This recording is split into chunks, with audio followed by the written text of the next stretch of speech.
Tombona aminareo mandrakariva ny heriavana ny fahasoavana sy ny fiadanana avy amin'Andriamanitra iray sy Jesosy Kristy Tompontsika. Anio no andro fahadimy hanarahantsika ny dian'i Kristy tato anatin'izao herinandro masina izao sy atsarovantsika ny nanombohana ny Tompontsika teo amin'ny hazo fijaliana ho fanavotana antsika. Ny sampana feon'ny mazava sy ny sampana zava-maneno no hitarika antsika amin'izao fanompoam-bavahana izao, izay andiniantsika indrindra ny roa hevitra manao hoe: Zanak'Andriamanitra mahita ny fitiavan'i Jesosy na dia ao anaty fahoriana sy fahafatesana aza. Koa andeha ary sika hanomana ny fomam-panahintsika ho amin'izao fotoana izao.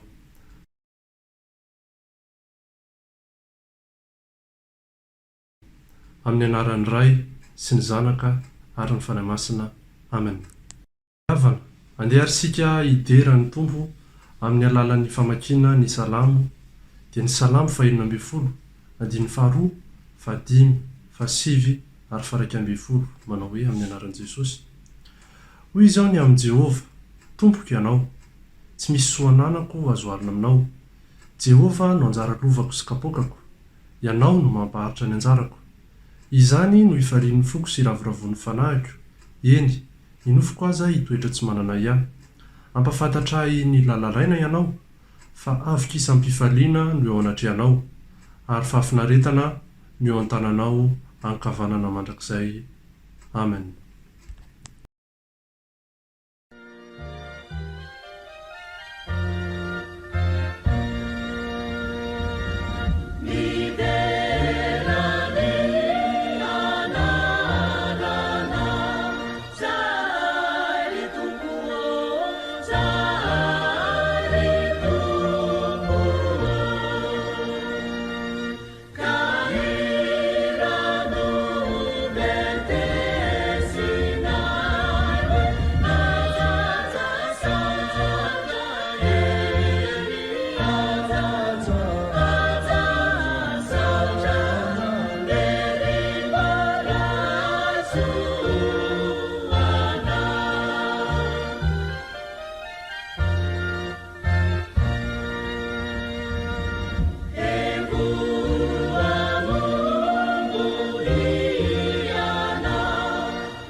Hiaraka hivavaka isika.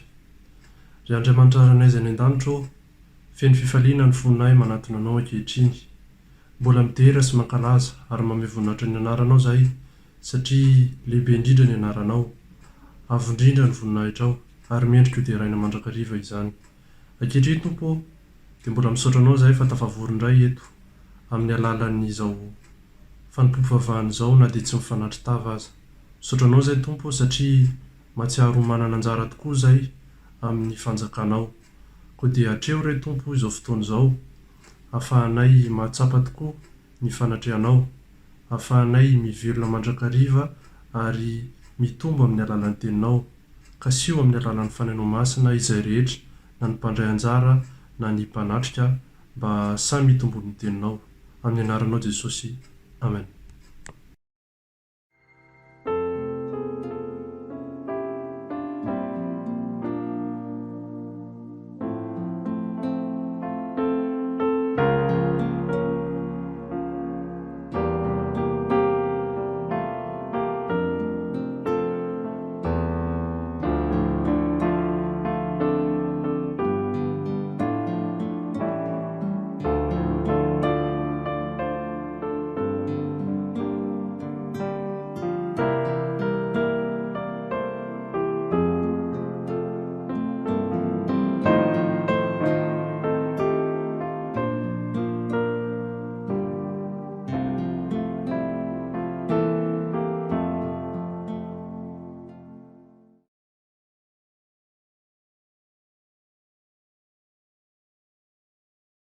Izao andray ary havana ny sitrapon'Andriamanitra ambarany amintsika.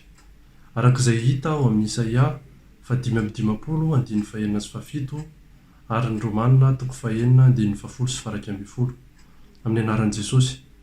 Aoka ny ratsy fanahy afoy ny lalany, ary ny tsy marina afoy ny heviny, ary aoka iverina ho amin'ny Jehovah ireny fa mindrafo aminy izy. Eny, ho amin'Andriamantsika fa mela eloka dia mela eloka tokoa izy. Fa ny amin'ny hafatesany dia maty ny amin'ny otindra mandeha izy, fa ny amin'ny havelomany kosa dia velona ho an'Andriamanitra izy. Ary aoka ho tahaka izany koa ianareo, ka ny tenanareo dia ataovy ho efa maty ny amin'ny ota, fa velona ho an'Andriamanitra ao amin'ny Kristy Jesosy. Amen.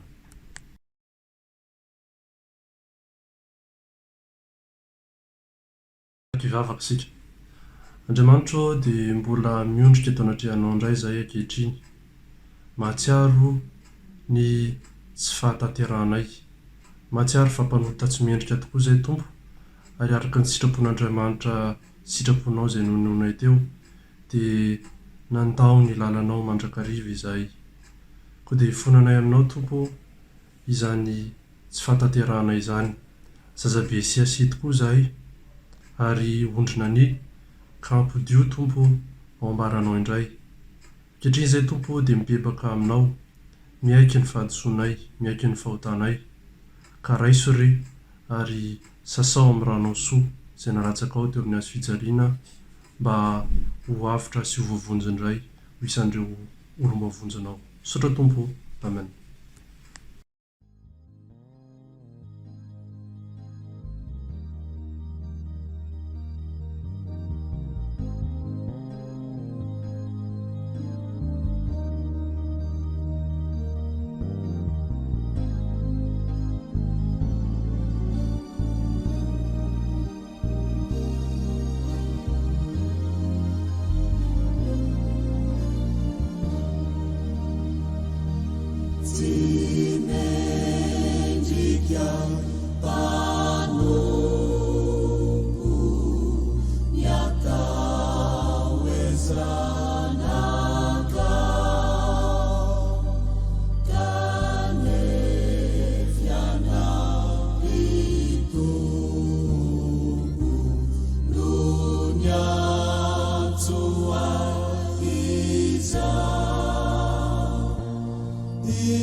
Nite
Antsika izay nibebaka marina dia izao indray no teny famelan-keloka sy fampihavanana avy amin'Andriamanitra. Amin'ny anaran'i Jesosy. Ary ianareo izay efa maty ny fahadisoana sy ny tsy fiforan'ny nofinareo dia novelominy niaraka tamin'i Kristy rehefa navelany ny fahadisoantsika rehetra ary novonoiny nisoratanany didy izay niampangatsika dia nesorony tsy eo mihitsy izany ka nomboany tamin'ny hazo fijaliana. Koa na dia tahaka ny jaky aza ny fahotanareo dia ho fotsy tahaka ny oram-panala, na dia mangatrakatraka tahaka ny sily aza dia ho tahaka ny voninony fotsy. Amen.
Je vous invite à la prière.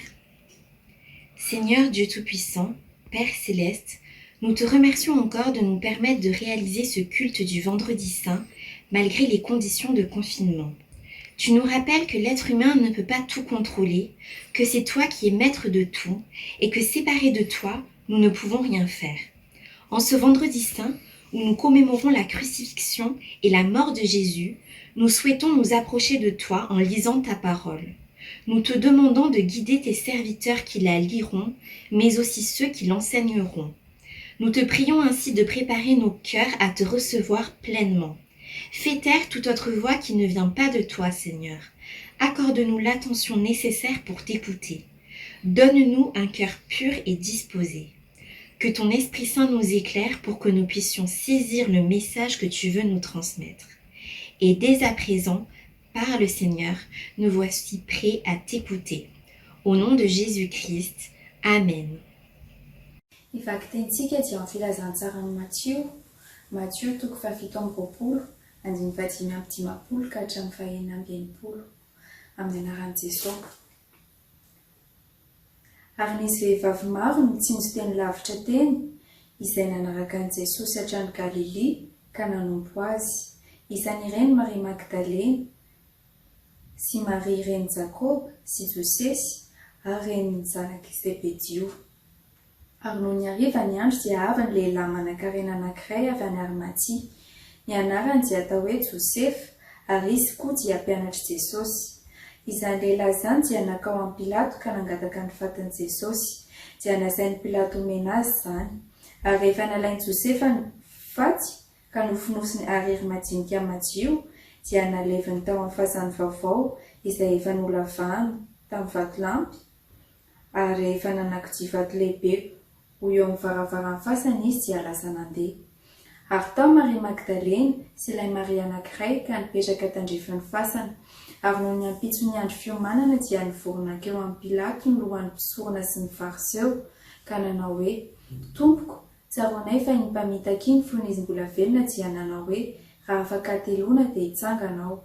Koa ahasavam-benana mafy ny fasana mandra-patoka ny andro fahatelo, fandrao avy ny mpianany ka hangalatra azy.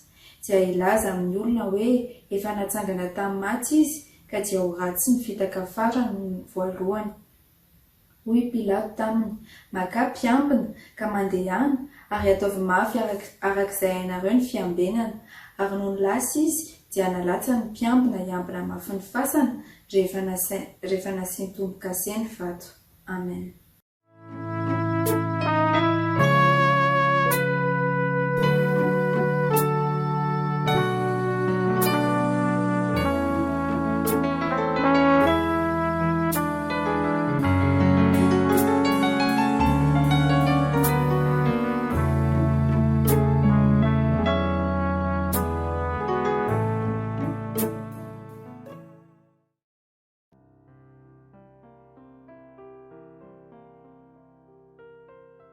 Depuis la chute d'Adam et Ève, le péché a régné dans le monde.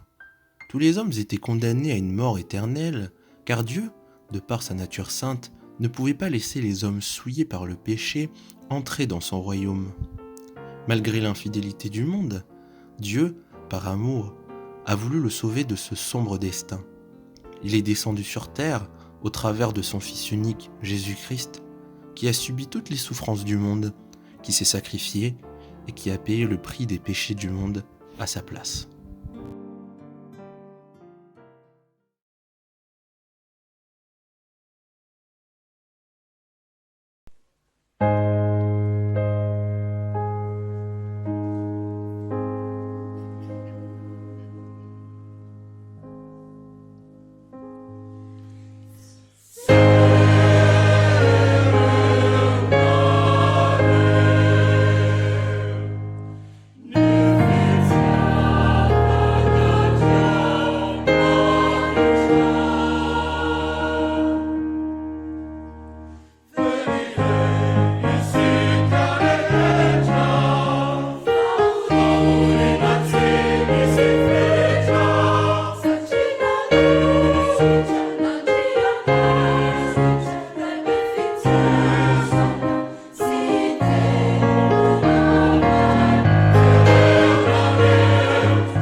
En tant qu'enfant de Dieu, nous reconnaissons que Jésus-Christ est sauveur. Mais est-ce le cas réellement pour toi? Que ce soit dans la souffrance, dans les épreuves, notamment en cette période de confinement, ou même dans les moments de joie. Est-ce qu'il est le sauveur? Jésus-Christ est-il réellement ton sauveur? Aujourd'hui, reconnaissons cet amour divin que nous devons également vivre afin de partager cela à notre foyer, à nos proches, à nos voisins, à nos amis, à nos collègues, et que cela se propage plus fortement que le Covid-19.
Take courage,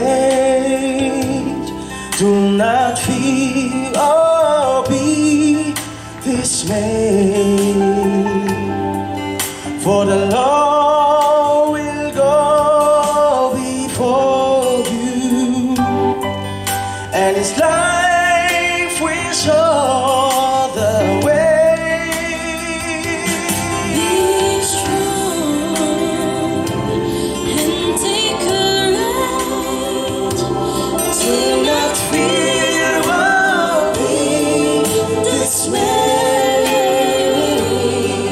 for the one who lives within you will be strong in you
Rehefa avy nandre ny afatra avy amin'ny soratra masina ary sika dia ndeha kosa ankehitriny hiara-iombona amin'ny fanekempinoana kristianina manao hoe: mino an'Andriamanitra raitsi-to, mpanao ny lanitra sy ny tany aho, ary mino an Jesosy Kristy zanany lahatokana tompontsika, izay nitorotoroninana tamin'ny fanahy masina, nateraky Maria Virjiny, nijaly raha nanapaka Pontius Pilato, nomboana tamin'ny hazo fijaliana, maty ka nalevina, nidina tany amin'ny fiainantsika, nitsangana tamin'ny maty tamin'ny andro fahatelo, niakatra ho any an-danitra, mipetraka eo an-tanana ankavanan'Andriamanitra raitsi-to, avy any no hiaviany tsara ny velona sy ny maty.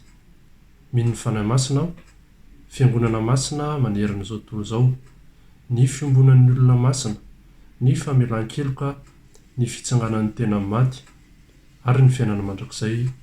Amen.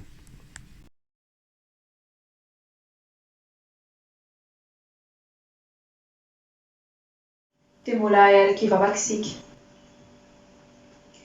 Ry Andriamanitra raitsi-to, nidera sy mankalaza ny anaranao masina izahay fa tsara ianao, ary ny famindramponao maharitra mandrakizay. Misaotra anao izahay raha nandre ny teny sy hafatra avy aminao androany, na ny sitraponao nanomezanao anay fanasitranana sy fanantenana, na ny toriteny ankira izay efa nataon'ny mpanomponao teo. Izany rehetra izany hoe ry Raio, dia samy anehoanay fisaorana sy fankasitrahana anao satria mbola tena tianao ny hanome anay fiainana avy amin'ny teninao sy avy amin'ny Jesosy Kristy zanakao. Tsaroanay indrindra izany anio tamin'ny nanombohana an'i Jesosy Kristy teo amin'ny hazo fijaliana mba ho fanavotana anay. Marika ny fitiavanao anay tokoa anie izany Raio satria na dia eo aza ny fahoriana sy ny fahafatesana dia nataonao efa mpandresy izahay tamin'ny alalan'ny zanakao, ary tsapanay tokoa fa mahery noho ny fahoriana izay lalovanay ny fitiavanao. Ambony tokoa re Jesosy ny fitiavanao anay, ka na eo aza ny aretina mahavery-hevitra sy mampivarotsana izao tontolo izao, mandringana olona maro ihany koa dia mbola noto aminao izahay mba hiray aminao amin'izao fampifafana izao. Mivavaka aminao re izahay mba tsy ho fahafatesana na sanatria moa ry Tompo ny anton'izany, fa ny anehoanao ny voninahitra ao aminay. Jereo re i Madagasikara tanindrazanay, tsimbino re ireo malagasy ary aoka ny fahasoavanao sy ny herinao no iankinan'izy ireo sy ireo mpitondra ao aminy, ka ahaizan'izy ireo hijoro, hiatrika amin'ny aretina coronavirus izay efa tonga any ihany koa amin'izao. Ary mba hiadana amin'ny toe-panahy araka anao ihany koa re izy ireo. Ahiany jiro koa re ny tananao hiarika firenena mandray anay ity, aoka handroso aminy re ny zava-mahasoa rehetra, ary sakano sy alaviro aminay ny sain-dratsy sy ny asa ratsy rehetra. Taio ihany koa ny mpitondra fanjakana eo aminy mba hanaraka anao amin'ny fahamaontinana sy fahatsorana rehetra. Tario amin'ny fanahin'ny fanahendrenao ary tehirizo eo aminao ny firenena rehetra maneran-tany sy ny mpitondra azy rehetra mba hanjakan'ny fihavanana sy fahandriam-pahalemana. Sitrano amin'ny tananao mahery re ireo firenena rehetra izay miatrika ny coronavirus amin'izao fotoana izao. Sitrano ihany koa ireo marary rehetra tsy ankanavaka, ary ampaherezo ireo dokotera rehetra sy ireo mpiara-miasa aminy, ireo olona rehetra izay manampy sy mitsabo ireo marary ankehitriny. Ny fitahinao anie ampandroso ny asa rehetra izay nokasaina eo amin'ny nivon'ity fiangonana ity, ary ampikambano sy atanjao ny vahoakanao mba tena hiomina tanteraka aminao.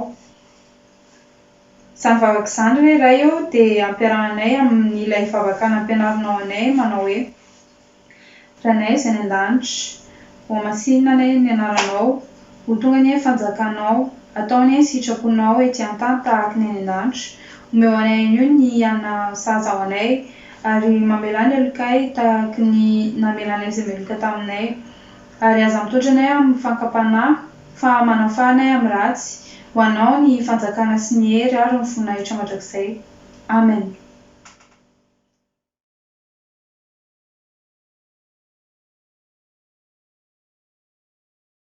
Madiva hifarana sady ry havana izao fitaom-pivavahantsika androany izao. Ka alohan'ny hisarantsika dia izao ary no afatra atolotr'Andriamanitra ho antsika. Amin'ny anaran'i Jesosy. Ho amin'ny fahafahana no nanafahan'i Kristy antsika, ka tomoera tsara fa aza mety ho azon'ny zioga fanandevozana intsony.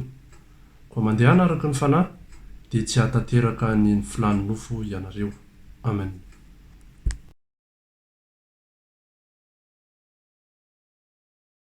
dia raiso ny tsodrano izay tononona amin'ny anaran'ny tompo ary Andriamanitry ny fahasoavana rehetra izay efa niantso anareo any amin'ny voninahiny mandrakizay ao amin'ny Kristy rehefa niaritra fahoriana vetivety ianareo dia izy no ahatanteraka sy ampiorina ary ampitoetra anareo. Amen.